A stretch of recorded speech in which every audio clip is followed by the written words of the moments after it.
রাঙ্গুনিয়ায় অনুষ্ঠিত হতে যায় ভগবান শ্রীরামচন্দ্র জন্মজয়ন্তী ও রামনবমী উপলক্ষে বিশেষ পূজা, রামকথা ও ভক্তিমূলক রামভোজন।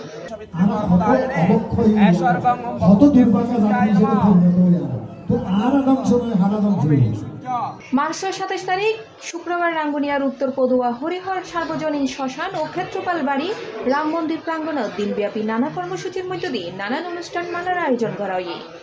এন্ডে পৌরোহিত্য করিব মহন্ত মহারাজ তুলসীধাম ও ঋষিধাম অধিপতি শ্রীমৎ দেবদীপ মিত্র চৌধুরী। কর্মসূচির মধ্যে ফজর 9টায় পরমেশ্বর ভগবান শ্রীরামচন্দ্রের পূজা, ফজর 11টায় শ্রীরাম কথা ও ভক্তিমূলক রামভোজন ও দুপুর 1টায় আনন্দ বাজারত মহাপ্রসাদ আস্বাদন। সরজমিনে যায় দেখা যায় অনুষ্ঠানের ঘিরে শ্বাস রব চলে।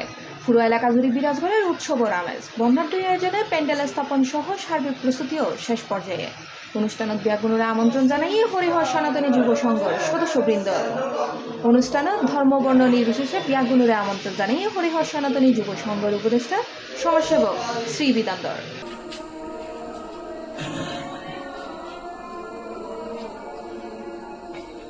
C plus TV, Chittagong.